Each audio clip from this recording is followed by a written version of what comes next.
Good morning, everybody. Nice to see you today. My name is Annette. I am coming to you from southwestern New York, from Our Way Farm.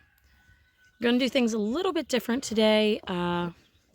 Nothing too terribly significant, but we have a lot of new subscribers, and I do want to get back into trying to do more videos and growing our channel.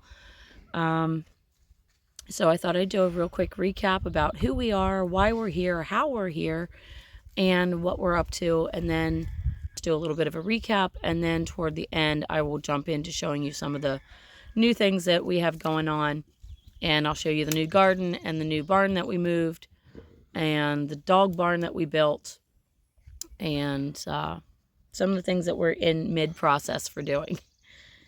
Rusty came down to say hi. So we have a bunch of English Mastiffs, and I will get into a little bit more details with them in a little bit. If you're new to our channel, thank you so much. We greatly appreciate the support. With my husband, together we own Our Way Farm, which is simply a nice name that we gave to our chunk of property here in southwestern New York. We are both 49. We are, I guess, 3.5 years into this journey of the homesteading, off-grid, building our life, our house, our gardens, our literally everything from nothing. We bought this property in 2019. There, now you can see my eyes. We bought this property in 2019 on a 10-year plan. We were supposed to be coming up and using it for recreation for the next 10 years until after my youngest son graduates high school in 2027. We were going to gradually start to build garden beds and barns in the house and everything else. And then 2020 hit, and our plans changed.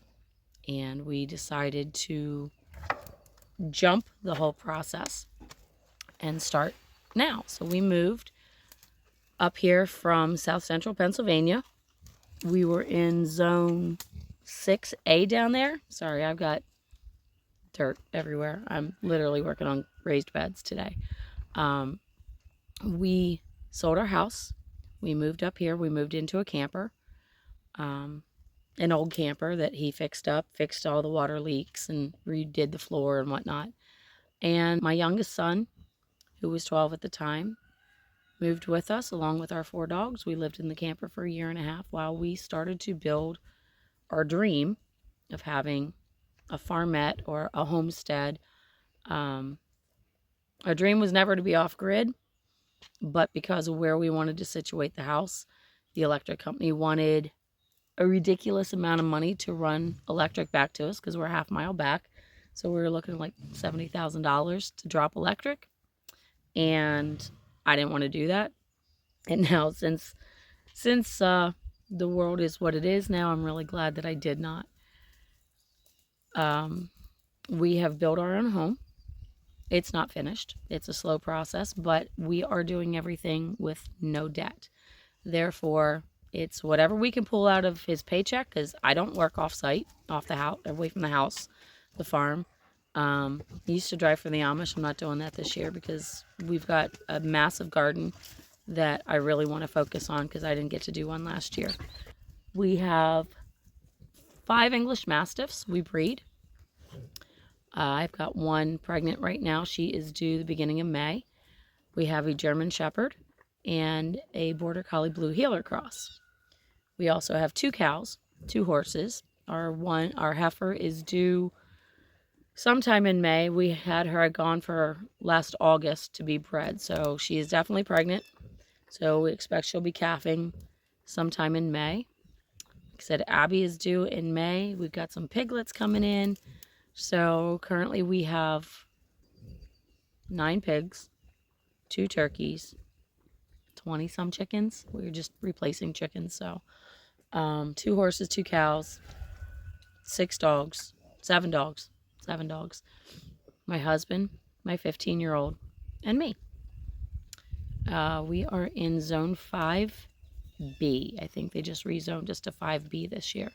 Our property was split between 5A and 5B. So today is April 10th, maybe. It's 2 days after the eclipse, so I think that's the 10th. And I am down in our free raised beds, and I will show you here in a second what we did. My husband's job gives him access to almost unlimited number of pallets for free. So a couple times a year he takes the trailer out and he brings back 50 or 60 pallets at a shot. They're really nice quality. So we build a whole lot out of pallets. We make sidewalks and raised beds and pig barns. We had a bunch of them that we used for a woodshed, and we just moved that this last weekend over into, no, I guess it was this past weekend because today's Wednesday. We just moved that over into the pig pasture up top and are using that to create a 3-section barn. One end is going to be a chicken house. The other end is going to be a pig barn, which is just a sleeping stall for the pigs because they are pot belly American guinea hogs crosses. So they're not real huge. And then the center of it is going to be my garden shed, which, if everything goes as planned, we will put clear roofing panels on it, and that will become like a little mini greenhouse. It'll also be the lighting in there and help to keep the animals warmer in the winter time. So, like I said, we are in Southwest New York. We are Zone 5B, and we are just now getting to the point where we're not having snow and freezing temperatures all the time. So today I am prepping my raised beds, and I'm getting my Brussels sprout seeds in, and I'm going to try my asparagus seeds, see if they grow. If they don't, not a big deal. I can buy plants later on, but this will give me a chance to see if they're actually going to do anything. So those are going in today. You can see we had used this, the intent, we used the cattle panels up over. It was going to be a greenhouse. The very first year we built this, which was 2 years ago, we got plastic up over just the one end, and it dried out so bad because I don't have a water source down here. And so took the plastic off, and this year what I'm going to do, these beds are planted already with onions. We planted them in March sometime. Xavier and I came down on one of our nice days and see my horses down here. Hi, pretty kids. So here's our pallet raised bed greenhouse thing. It works really well. We did stuff for this one. We did stuff these walls with insulation. That was just to keep the dirt from falling out. But these are all planted with onion already. So you can see, not in that bed, but over here we got a couple that are starting. It's been chilly. We've had a lot going on weather-wise. We've gone from 60-degree days to 20-degree nights to our weather's kind of all over the place this year. But the plan is, I was going to take these cattle panels off and go build arches up top in our garden. I'm not going to do that. That's extra work that is not necessary. So the whole way along the back of each one of these beds, I'm going to plant my cucumbers and squash and summer squash and zucchini, and that way I can trellis all of them up over. I don't have to take these off. It won't interfere with the onions. So I'm excited and hoping that that works this year. This section where Sophie is, so real quick recap on Sophie. She was a freebie dog. Somebody gave her to me, and she chases her tail all the time. She has effectively eaten about 2.5 inches of her tail. So she is my high-strung, high-maintenance, weird dog, but she's mine. So I love her. I've got plenty of my own issues, I'm sure. This area in here is going to get tilled up, and we are going to plant corn in this section. This bed is going to be edamame or soybeans. That bed is going to be asparagus. That bed back there is onions. And this one back here that I was actively working on is going to be Brussels sprouts. So the plan is to get the Brussels sprouts in today. That's seeds. I don't have any plant starts right yet. Again, being where we are, I don't start any seeds until mid-April, because any of the warmer plants, warmer weather plants, I can't even get in the ground until June. Our frost dates are May 30th through June 5th. Last year we had hard frost on June 5th. So everybody that jumped the gun, because we had a couple nice days in early April and our plants, our trees and everything budded out, we ended up having real hard frost and freeze, like long-term freeze in May. And it set a really weird tone with all of our plants. So I wait until the end because we don't have super hot summers here anyways. We have mid 80s. A hot day is going to be like 90, 91, and there's only a handful of those. So today I am using a machete with a serrated edge, and these beds were filled, the bottom is filled with branches and that kind of stuff, some soil that we dug up throughout the property. Our property is mainly timbered, wooded, so it's been timbered for so many years that there's a lot of tree debris that is breaking down to become nice soil.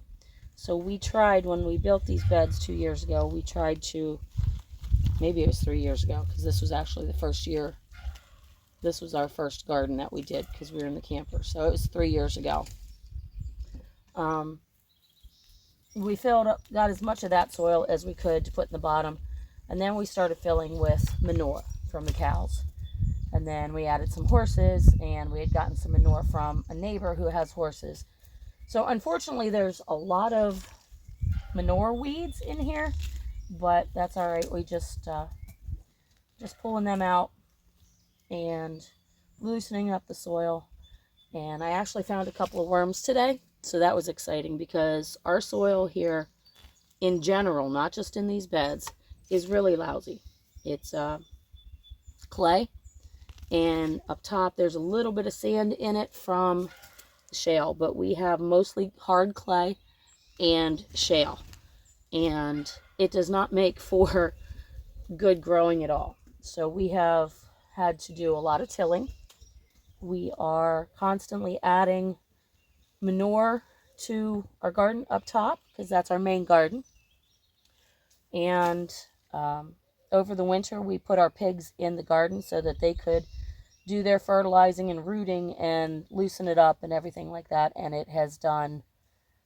that was just such a good move for us. So that has really done a world of good for that soil up there. There's a lot of life in it anymore. It's, it looks nice and healthy. There's worms in it. So that's exciting to see how that works. We'll have to continue to till it for a couple of years. Like I said, we've got a crazy amount of rocks. We don't have great soil, but until we get it built up, we will have to continue to till it, and hopefully within 5 years we'll be able to shift over to a no-till garden method. And it's starting to get to the point where it looks really good. You can see that's nice and dark. It's cow manure, it's horse manure, it's hay, and we're doing everything natural, no chemicals. So it's just it's a slow process. It is, I'm not gonna lie. Look at that nice little creepy crawly worm. Oh, there, you guys can see it. So that's exciting to see worms because we've never had them before. This is actually the first year that I have seen them. And what I'm digging out here for the most part is grass. So tapping off as much extra soil as I can. And then I'm just throwing it up onto the bank that's Oakley, don't eat it. That's up here behind us because there's no ground cover on that at all. So when I get back up top, I will show you guys the garden, and I will throw in a little clip of what the garden plan is for this year so you can see it ahead of time. I don't do the paper planning. We're off grid, but I still use the computer all the time. So my preference for planning a garden is actually the garden planner from almanac.com. I'll put the link down in the description when I'm done. And I just love it. There's so much information on there. You can map everything out on a grid and like graph paper, and information on all of the plants as to when you're supposed to plant them and what companion planting is and what conflict planting is or plants are. And it's just so useful for me. They finally have an app so I can put it on my phone, which is exciting because then it's with me all the time. I don't have to carry paper around. I don't have to have a printer, which I don't have. And so for me, I just love the app, and I love that garden planner. Like I said, we are off grid, and that wasn't originally the plan, but it's what happened, and I really like it. We are solar. We are 100% rain collection for our water source, except when we get in a dry spell. Then usually we will go down to the creek. We have a creek running across the bottom of our property, and we will load an IBC tote with creek water, come up to the house, pump it into the house tank. We have a 3,000 gallon water tank in our house. We actually built our house around that tank so that it would be in and we wouldn't have to worry about freeze in our cold winters. So we're not in Texas, so we can't have them sitting outside because our winters get too cold for that, and I don't want to, don't want to lose our water because it froze. So we do have a propane cook stove. It is a big 10 burner commercial type stove that we got from a fire company, well, firehouse. A friend got it from the firehouse, and then we ended up swapping him a wood cook stove for the propane one because I do all the canning. We use an outdoor wood boiler furnace for our heat, our primary heat. It's radiant floor heat, and then that also heats our hot water. So we also ran a regular wood stove. And I am just about done with this. I have this one clump of grass that is fighting with me. There we go. Just didn't want to come out. But yeah, pretty much, the soil looks really nice. It's damp right now because it rained this morning, but overall, it still looks good. You can see, dig down in here, you can see, this is what our soil normally looks like, which even that's kind of hard to tell on the camera. It is just clay, and this is what's on top. So that's definitely a much nicer dirt. Okay, so now that the bed is prepped and free of all the weeds and everything, still has a couple little pieces of grass in here, which is not a big deal. I don't get super worried about weeds, honestly, because some of them actually help to keep the soil moist. But now that those are done, or that is done, we are doing Fedco seeds, Speedia, Brussels sprouts. And I'm not sowing them indoors, obviously. I'm going to start them outside. Okay, so the Brussels sprouts are in. I put in for 20, well, I put in 20 seeds for 18 spots. So I tend to grow differently than a lot of people do. I'm not a conformist by any means. So I don't do everything the way everybody else does it. It's just me. I tend to plant stuff real close together sometimes because I found that it still grows. I don't, when I weed, not in the raised beds, but typically when I weed, I will just chop and drop. I'll pull them out and I'll drop them right on the ground. They turn into fertilizer. They don't root. So I don't find that some of the big expensive ways of doing stuff are really any better than the more natural ways of doing stuff. Part of my issue is even if we are a little extra healthy on money, I don't like spending money. I feel like there's a traditional way of doing a lot of things that the conventional, the new way of doing things, the textbook ways, forget that our world functioned for hundreds of thousands of years before colleges and before one company said, oh, this is the way you're supposed to do it. Before the government came out and said, well, you can and can't eat this, that, and the other thing, and you can't do this and you can't do that. I don't go for that. I sit and I look at, cultures that have been around for thousands of years and successfully have survived and grow things and raise things and build things, and everything's great. So I tend to err more on that way, save money, utilize what I have, and try to maximize what we have. So here's our garden for this year. We got it tilled up one time last week. Needed to take the tiller off to put the backhoe on. Definitely need to, I got stuff growing again. We definitely have to till it one more time. I thought it was about a 40 by 80, but I think I'm wrong. I think it's probably closer to 100 by 120, maybe. This side's going to be all of the normal plants, everything else. And then this side over here is going to be potatoes and sweet potatoes. So I laid this pallet walk down yesterday. Keeps me up out of the dirt. Gives us a nice walking path back here. And our pallet barn. This was our wood shed for the last 2 years, and we were done with it. Obviously, it's not finished. It needs a roof, whatever, but we're working on it. So this is the pallet barn. There's Miss Abby. Get down in here because we need to step in there too. This is going to be water collection off of the roof, and that will sit out here on that table, and we'll be able to hook a garden hose to it, and that'll be for the garden. And then this is going to be water for the pigs. So we're going to have gutters on the roof. I don't know if it's going to be a slanted roof, like a one-way slant, or if it's going to be an A-frame roof. Whichever way it is, we're going to have gutters, and it's going to feed down into the garden bucket, pig bucket, pig bucket. We got the pig nipple waters yesterday, so those are ready to be filled.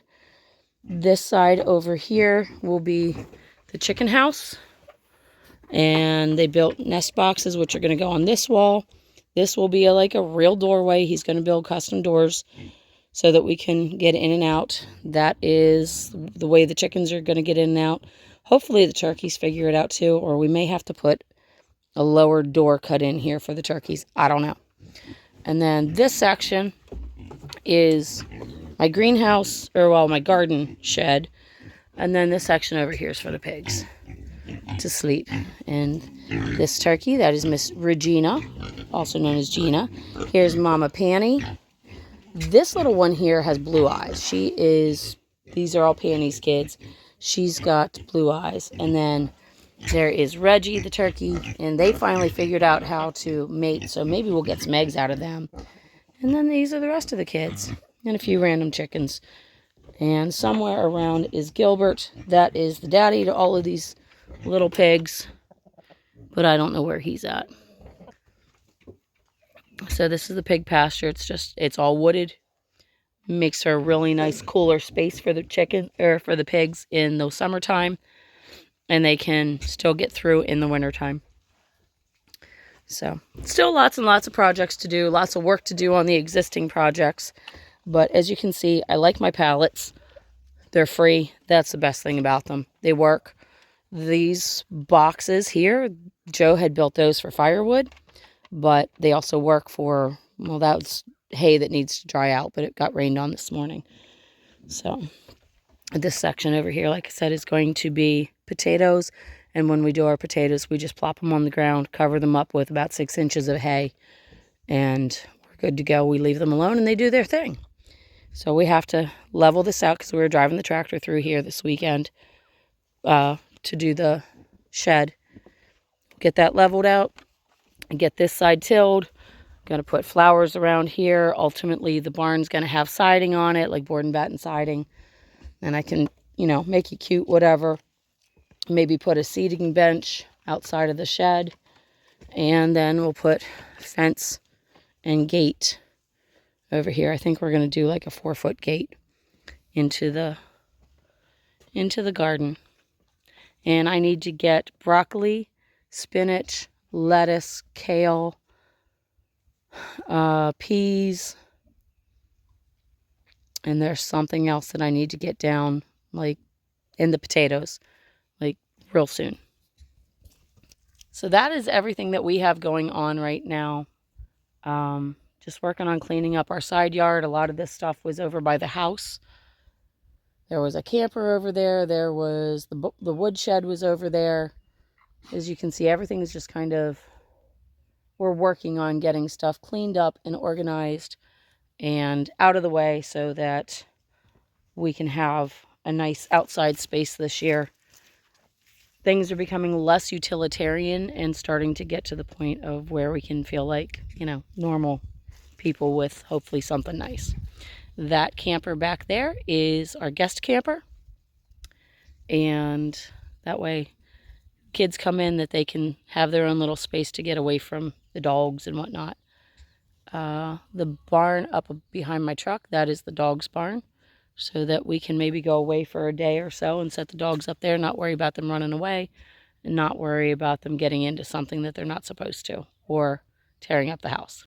I hope everybody has a great day. I hope you enjoyed this. Thank you for following along, and stay tuned because I will start to bring the camera out more often with me now that I'm outside and there's more stuff going on and more work getting done, and we'll do more and more updates with our projects. Thanks, guys. I'll talk to you soon. Bye.